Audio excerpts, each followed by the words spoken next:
हमारे यहाँ कुंटल, हमारी पूरी यंग जनरेशन बर्बाद हो रही है।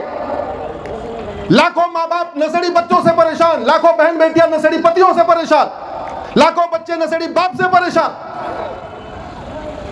कुंटल के कुंटल गांजा मिल रहा है, कुंटल का कुंटल नशा मिल रहा है। किसी को आज तक फांसी हुई क्या? किसी की नागरिकता खत्म हुई क्या? भगवान श्री राम ने कहा था भय बिन होय न प्रीत। भगवान कृष्ण ने कहा था सठे साठ्यम समाचरे। सवाल यह है, ये ड्रग कारोबार भारत में क्यों होता, सिंगापुर में क्यों नहीं होता? जानते क्यों नहीं होता? आप लोग गूगल करना, 1 किलोग्राम गांजा सिंगापुर फांसी, 3 शब्द डालना गूगल पे, आपको नाम आ जाएगा। मात्र 1 किलोग्राम गांजा मिला था भाई सब सिंगापुर में, सीधे उठा के फांसी दे दिया। क्यों?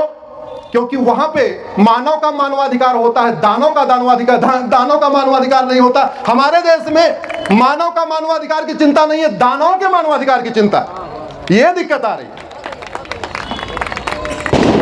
गड़बड़ी कैसे हो रही है?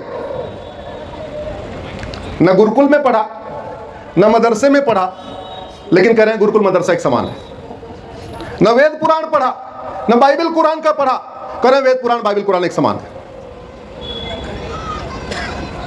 गड़बड़ी ये हो रही है, कह रहे हैं आम भी पेड़ है, बबूल भी पेड़ है।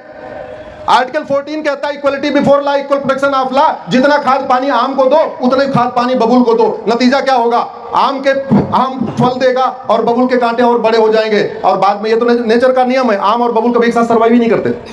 आम के पेड़ पे बगल में बबूल लगाइए, बबूल के बगल में आम लगाइए, अल्टीमेटली आम सूखेगा, बबूल बड़ा हो जाएगा। जब तक कुछ ऐसी चीजें हैं जो हमारे सुप्रीम कोर्ट से गड़बड़ियां हो रही हैं, उन्हीं बातों को आप लोगों के बीच में कहता हूं, वही बातें सुप्रीम कोर्ट में कहता हूं। जो आपके बीच में कह रहा हूं, यही बातें सुप्रीम कोर्ट में कह रहा हूं।